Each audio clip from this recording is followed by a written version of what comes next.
La entrevista del Telematutino 11, gente importante a tratar temas importantes. Nos acompaña el ingeniero Eulogio Santaella, empresario, forma parte del movimiento Conciencia Nacional, que recientemente manifestó su adherencia a la candidatura del licenciado Luis Abinader del Partido Revolucionario Moderno. Buenos días, don Eulogio, un placer tenerlo comenzando la semana. La honra es nuestra. A tratar temas de mucho interés. El ingeniero Santaella ha estado en otras ocasiones. Sí, la honra es nuestra. En el programa. Vamos a comenzar porque usted escribió un artículo muy bueno el viernes 29 de noviembre en el periódico Hoy, que se titula ¿Por qué el presidente Medina decidió vender Punta Catalina ahora? Y lógicamente eso ha despertado mucha suspicacia, los montos que se hablan y por qué cuando lo que se vendió fue que esa planta el Estado necesitaba tener generación suficiente, barata, y que eso iba a resolver el problema eléctrico. Eso aparte de todo el tema del sobreprecio, etcétera. Adelante, ingeniero. Bien. Mencionar la posibilidad de negociar Punta Catalina ahora es un elemento perturbador. ¿Y por qué? Porque estamos en periodo de Adviento, nos estamos preparando para la Navidad, para celebrar el nacimiento de Jesús. Y realmente es perturbador porque no hay condiciones para realizar una venta que sea comercialmente transparente. ¿Por qué no hay condiciones? No hay condiciones precisamente porque están muchas cosas pendientes. La primera es que no hay un esclarecimiento de los verdaderos costos. No se incluyen en los costos que el gobierno difunde los costos financieros que pueden llegar a 400, 500 millones, porque solamente en un préstamo, el préstamo con Deutsche Bank de 550 millones, se pagaron 82.5 millones a la Sociedad Anónima de Crédito de Exportación de Italia, 82.5 solamente por el cierre. Entonces, en adición a los costos financieros están los costos de arrendamiento o costos de adquisición de los terrenos, y están todos los costos de asesorías en términos de diseño, de costos jurídicos, costos de asesoría técnica. De tal manera que y la promoción también, la publicidad. La promoción que realmente, por suerte ya ponerla en venta ha hecho que se esclarezca la verdadera capacidad de la planta. Se han gastado decenas de millones de dólares diciendo que es una planta de 752 megas, cuando en realidad son 674.78, y es el tema que se está poniendo. Entonces, ¿qué ocurre? ¿Por qué razón no esperar que se esclarezcan los costos, pero además hay un tema de trascendencia que es el tema del arbitraje? El tema del arbitraje, que son 708 millones de dólares. 708 millones de dólares son superiores a lo que Barrick aporta en 2 años. ¿Qué es el arbitraje en un tipo de empresa como esta? El arbitraje surge de un diferendo sobre los costos. Hay unos sobrecostos y el contratista le dice al Estado, al dueño de la planta, al cliente, que los sobrecostos se deben a fallos de él, y el cliente le dice que no, que son fallos del contratista. Cuando ocurrió eso, se formó una corriente de pensamiento mediante la cual se le quiso decir a la nación dominicana que debíamos todos reunirnos y apoyar a la CDE porque estábamos siendo fruto de un chantaje. Tanto es así que el prestigioso periódico Listín Diario publicó esto diciendo que en un editorial, cero chantaje, diciendo que era un chantaje de Odebrecht. Después, la CDE dijo que no pagaría ni un centavo más. Obviamente parece que no formularon bien la expresión, porque debieron haber dicho: no pagaremos ni siquiera un centavo más. Iban a pagar 708 millones más.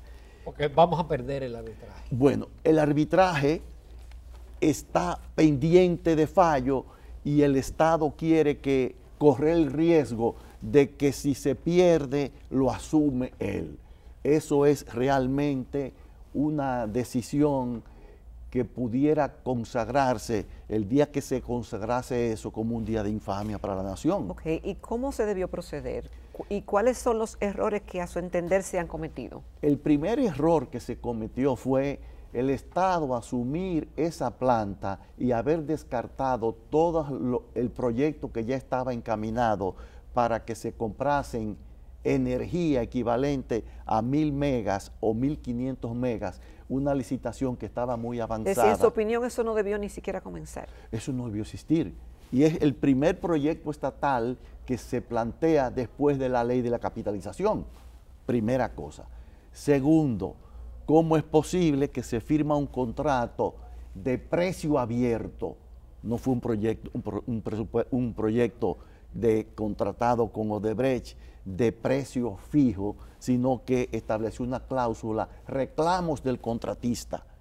Entonces, está ese tema pendiente y se quiere realizar la venta de Punta Catalina sin tomar en cuenta ese factor. Además, hay que tener presente que lo ideal sería que se establezcan todos los costos y se venda por ese precio y que eso se aplique a la deuda externa. ¿Usted está de acuerdo con que se venda? Yo entiendo que se venda para recuperar todo lo gastado, pero no que quedemos nosotros con unos costos indebidos y que en adición a toda la ineficiencia y a todos los costos por problemas éticos, también caigamos con eso, caigamos de nuevo en un barril sin fondo que como ha sido el sector eléctrico, que acumula 13.000 millones de dólares fruto de ineficiencia eléctrica, 13.000 millones de dólares que comparándola con la Barrick, ya nosotros hemos gastado de antemano todos los recursos que el oro nos iría a proporcionar. Genial, por eso 13.000 millones no incluyen los 1.700 millones de dólares que en el presupuesto complementario se lleva el sector eléctrico. Todavía, pero al corte que mencionó el Ministerio de Hacienda son 13.000 millones de dólares. Vamos a ver qué ocurre. Ingeniero, ¿esto ha sido, según sus análisis de todo lo que ha ocurrido, por un mal manejo o realmente fue porque hubo una buena intención, pero en el camino se presentaron otras dificultades y tenemos lo que tenemos hoy día? Mire, el presidente Medina en el 12 prometió el rescate integral del sector eléctrico, que implicaba eliminar apagones, reducir tarifa. ¿Y qué ocurrió? Que los apagones no han desaparecido, la tarifa no ha sido reducida. Y bajo ese modelo, él tiene que decir, y yo lo he comentado en otras ocasiones, lo que dijo el Che Guevara cuando fue al Congo. En su diario escribió, esta es la historia de un fracaso. Cuando Fidel Castro planteó que iba a ser una zafra de 10 millones de toneladas y seguía con una falsedad de que la iba a lograr, rescataron unos pescadores y un pescador se acercó a la tribuna donde hablaba el comandante Castro y el pescador dijo, ya nos liberaron a nosotros y ahora vienen los 10 millones. Y Fidel dijo, no, yo no puedo decir esa mentira, también es un fracaso. Entonces, llegó el momento de reconocer el fracaso del presidente Medina, que quién sabe si solamente pudiera establecerse que es un éxito, si aplica el concepto de éxito de su candidato, que tiene un concepto filosófico para definir lo que es el éxito. Obviamente, esa filosofía está basada en una lógica que pudiera ser más allá de la lógica de Andrés Avelino, que tiene un libro, El problema antinómico de la fundamentación de una lógica pura, o también él puede basar eso en problemas éticos, porque Avelino tiene un libro que se llama El problema antinómico de la esencia de lo ético. Quizá bajo ese predicamento él pueda pensar en éxito. Pero el tema nuestro crítico es que hoy día la prensa se hace eco de que faltan 69 días para las elecciones municipales. Y esa no es la presión que tiene el presidente Medina.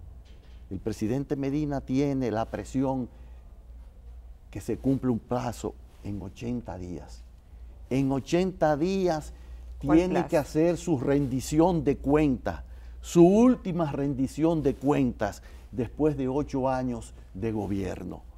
Y entonces él querrá ganar las elecciones municipales para dentro de esa euforia decir en el día 27 de febrero, somos unos triunfadores, olvidando el fracaso de Punta Catalina, y podríamos nosotros pasar a explicar temas de tipo monetario de inmediato en la siguiente fase del proyecto. Pero finalmente con Punta Catalina usted sostiene todavía que aún el monto inicial contratado con Odebrecht representa un sobreprecio. Ya hay un sobreprecio porque Tecnimont, que es consorciada de Odebrecht junto con Estrella, Tecnimont tiene en su reporte oficial que la planta Porto do Pecém de 720 megas que contrató Tecnimont en Brasil, de 720 megas, el contrato EPC, Engineering Procurement Construction, fue de 910 millones de dólares.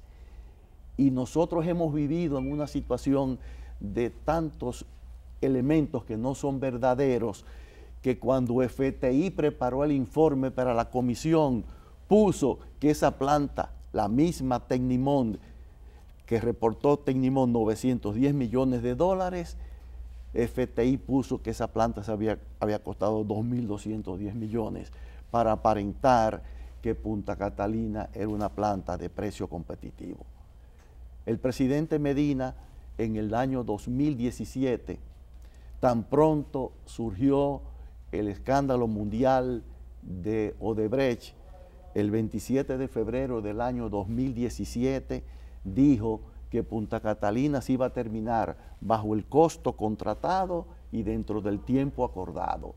Y dijo también que el costo del kilovatio hora iba a ser de 7.5 centavos.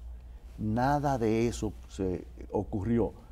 No se va a cerrar con el precio apropiado, ni con el tiempo. Tenemos hoy día, tenemos 2 años, 2 meses y 2 días de atraso de la segunda unidad.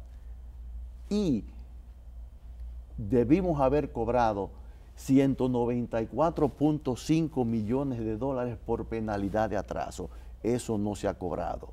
Y ahora tenemos entonces el cargo de que posiblemente se pierda el arbitraje de la demanda de sobrecostos de Odebrecht, y esa demanda de 708 millones ha sido fruto de una de las 2 fallos que tiene Punta Catalina.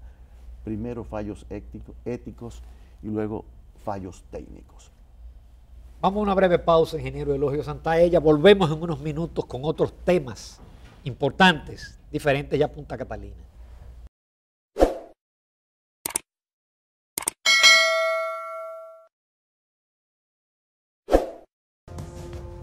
Continuamos esta mañana en Telematutino 11 conversando con el ingeniero Eulogio Santaella, empresario y que forma parte del movimiento Conciencia Nacional que apoya la candidatura presidencial de Luis Abinader. Antes de pasar algunas preguntas que tengo sobre Conciencia Nacional, usted quería hacer una aclaración con respecto al costo de la oferta energética de Punta Catalina. Primera cuestión, se habla de que la planta cuesta 2.500 millones, que el capital va a ser 750 millones de dólares, alguien podría comprar el 50% por 375 millones de dólares, pero el gobierno insiste que la planta va a tener beneficios de 250 millones de dólares, de tal suerte que el socio que compre 50% se va a ganar 125 millones anuales. es decir, que la va a poder pagar en 3 años. Primer aspecto. Segundo aspecto, la situación del costo de la tarifa, cómo se le cobra al pueblo, al consumidor industrial, doméstico, el kilovatio hora no depende solo del precio de la generación. Que no, y de está altamente influida por las pérdidas eléctricas. El presidente, en la distribución. De la distribución. El presidente Medina dijo que en 4 años la pérdida iba a ser reducida a 25%. Ahora ya estamos en 8 años y está muy remoto de conseguirse la meta del 25%, a sabiendas de que en Costa Rica la pérdida es de 10%. Ese es un tema importantísimo. Y si uno ve las cifras oficiales de la CDE, realmente dan ganas de llorar y también da rabia. EDESTE tiene pérdidas registradas de 37.7% anual. Eso es de lo que factura, pierde 37.7%, y de lo que cobra mucho menos de un 60% de lo que recibe. Así no hay forma de que haya desarrollo en la República Dominicana. Es decir, las pérdidas son lo más importante, es el aspecto más importante y más retador para tener un sistema eléctrico más funcional. Mire, hay cosas en que, ¿cuál es el pie más importante de un trípode? Entonces, todo es importante. Sí. La generación, la distribución y el cobro, de tal manera que hay que ponerle atención a todo de manera simultánea, y no se le ha puesto atención a la distribución al extremo de que hay un préstamo de 400 millones de dólares que lo va a recibir la CDE, y ese dinero va a ser sencillamente para nuevos estudios. Sí.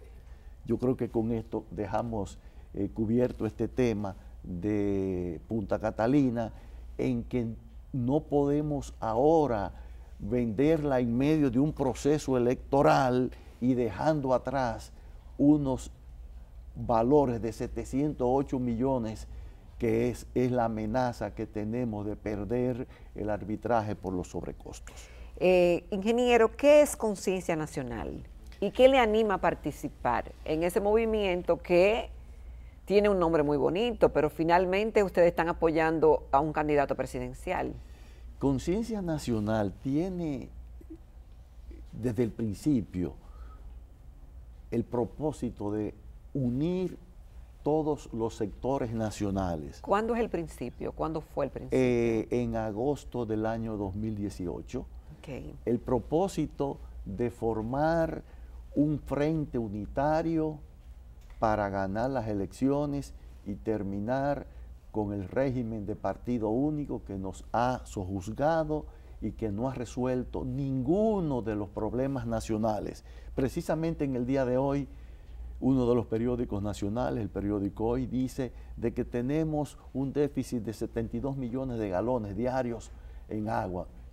En 12 años no se han resuelto ni el problema ni del agua ni de la luz. ¿Y qué plan tenemos nosotros? Nosotros tenemos que, vendemos la concepción de que la solución de los problemas no es solo de los partidos, sino que los partidos, que son el instrumento de la democracia para establecer el régimen que rige el Estado, que rige el gobierno, tiene que tener la influencia de la ciudadanía que en la República Dominicana, de acuerdo a las últimas encuestas, hay un 59% de personas que se declaran que no son miembros de partido. Y Conciencia Nacional quiere decirle a los sin partido, como somos nosotros, a los sin partido tenemos que tomar partido a favor de la democracia. Tenemos que tomar parte en la lucha política de tal manera que los votos de los sin partido vayan a favor de la candidatura que tiene mayor posibilidad de hacer un cambio que rescate la democracia. ¿Qué significa rescatar la democracia? Desde los tiempos de los grandes teóricos tratadistas del tema, la democracia está basada en la división de poderes. en los pesos y contrapesos. Y aquí no ha habido división de poderes. En el año 2016, el presidente Danilo Medina dijo, quiero mi Congreso, un Congreso de su propiedad, todos los poderes, el poder legislativo, el poder municipal, el poder judicial. Quisiera él tener el poder electoral también sojuzgado para establecer un régimen de partido único en donde la labor de la sociedad de pesos y contrapesos ha sido sustituida por algo que le llaman la OTAN, que es una caricatura tropical de lo que es el Politburó, de lo que es el Presidium soviético. Aquí se plantean leyes no porque la sociedad lo señale, sino porque la OTAN vulgarmente le baje línea al Congreso para obtener la perpetuación de un régimen que no ha resuelto ninguno de los problemas. Pero, ingeniero, ¿cómo se va a lograr ese equilibrio que usted habla? Porque vemos que usted dice que el partido de gobierno lo tiene todo, pero ¿qué garantiza que otro partido no lo vaya a tener todo? Porque de hecho hemos tenido aquí dirigentes del propio PRM que dicen que ellos van a ganar en 24 provincias. Entonces estaríamos lo mismo, a menos que ellos estén apostando a que si ganan la presidencia y tienen 24, estaríamos lo mismo. Entonces, ¿cómo nosotros vamos a, qué garantiza que haya ese equilibrio, esa pluralidad? 24 no Porque son, en definitiva es la elección popular que dice cuántos serán. Esos 24 no son de un solo partido, es de una coalición de partidos y precisamente lo que deseamos es que el poder sea compartido y que la sociedad civil se haga valer para que... Es si va a ganar otro candidato. El tema es esencial. Tenemos que romper la estructura que ha sido establecida de un grupo que se creó ese partido para completar la obra de Juan Pablo Duarte y cada día viola con sus acciones el ideario del patricio. Nosotros los dominicanos que tuvimos la acusación que los que no éramos miembros del PLD se nos decía que éramos corruptos porque el país estaba dividido entre corruptos y PLDistas. Ahora no quiero yo ser absolutista y revertir el concepto porque en todos los partidos hay gente valiosa.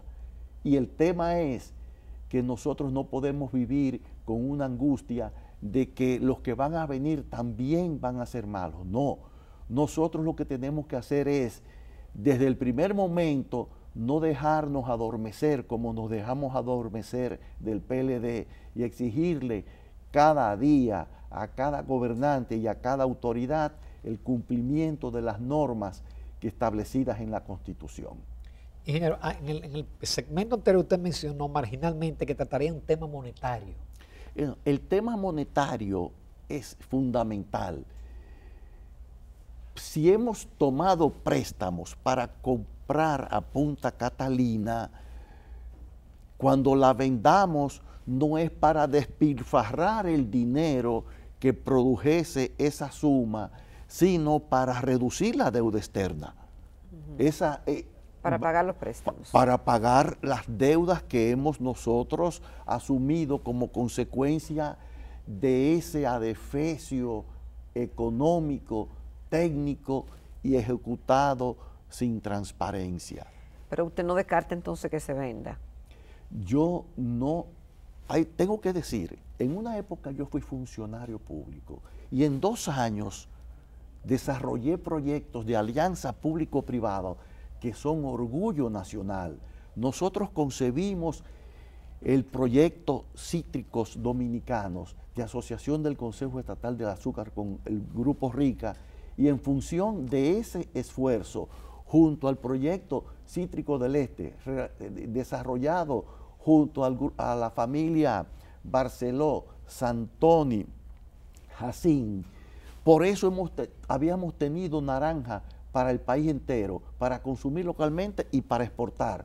Conjuntamente con el grupo Bonetti, nosotros desarrollamos a Indus Palma, Nosotros somos partidarios de la alianza público-privada.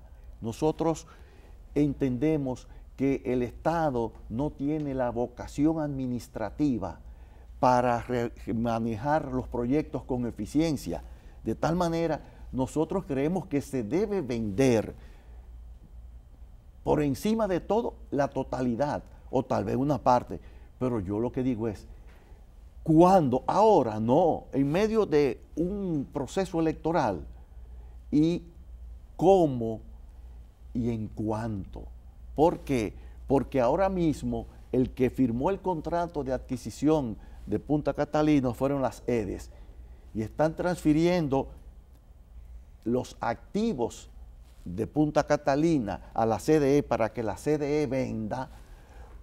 Entonces, para que la CDE diga que no es continuador jurídico de Punta Catalina y que le venda al posible cliente una empresa solamente con activos sin los pasivos. Los pasivos se quedarían en el origen, en EDESTE. Aquí tenemos que hacer una operación que sea transparente y que recuperemos lo que se ha gastado. Y recordemos algo, en Brasil, la señora Dilma Rousseff la acusaban de que había participado en Lavajato, que había estado en Petrobras, y ella no fue destituida por corrupta, fue destituida por pedalear cuentas, por estar jugando con cuentas de un lado a otro. Entonces, que no juguemos aquí con las cuentas de Odebrecht, porque el país está muy atento al precio, a cómo se va a vender Punta Catalina. Ingeniero, hay un tema que también nosotros hemos tratado con usted, que ahora está en una situación más grave, el tema de Haití. El tema de Haití es tal que precisamente Conciencia Nacional, en uno de los puntos que plantea es que el gobierno que surja de las elecciones de mayo del próximo año establezca una política migratoria racional en defensa de la nacionalidad y en defensa del territorio. ¿Y cómo se lograría eso? Nosotros tenemos, en Conciencia Nacional, tenemos la convicción de que el problema migratorio es uno dentro de múltiples facetas de la corrupción. Si no se resuelve el tema de la corrupción como política de Estado, vamos a estar nosotros apabullados por deudas que adquirimos, por proyectos mal concebidos, y también se va a poner en juego la territorialidad y la nacionalidad, porque repetimos, el problema migratorio es una de las múltiples facetas de la corrupción como elemento de política de Estado. Ingeniero, pero el tema de la corrupción, obviamente que hay un componente que es gubernamental como rector del país, pero también hay otras instituciones y la sociedad en sí tiene que hacer un papel, no es solamente el papel del gobierno. Es que el ejemplo desde arriba, además hay otra cosa, lo que dice Weber, el Estado es la entidad que tiene el ejercicio monopólico de la violencia legítima. Si se renuncia a ejercer la violencia legítima, si se comparte el ejercicio de la violencia con grupos que la ejercen de manera ilegítima, ahí desaparece el Estado, porque la razón del Estado, la primera razón del Estado, el Estado existe para ofrecer seguridad a los ciudadanos. A partir de ahí comienza todo. Si el Estado establece una política de corrupción en donde él no es quien tiene la plena autoridad, sino comparte la violencia legítima del Estado, se la comparte con la violencia ilegítima de grupos delincuenciales, ahí desaparece la necesidad del Estado y por eso aparecen y se comienza y se dice un Estado fallido es en donde quienes ejercen la labor de dirigir el Estado no cumplen con ofrecerle seguridad a sus ciudadanos, y que ese es el punto de partida para que exista la justicia y para que existan el régimen de consecuencias a quien viole la ley. Muchísimas gracias, ingeniero Eleujo Santaella, por permitirnos comenzar la semana con su participación. Ha sido una honra para nosotros, y una vez yo comenté, los Santaella quieren ser absolutistas en ese programa porque tienen una representante cada jueves en él. Nos llena de orgullo que Yanis haya tenido la oportunidad de participar con ustedes. Qué bueno. Para nosotros ha sido el orgullo. Adiós, adiós. Gracias. Nos vamos a comerciales, a la recta final del Telematutino 11.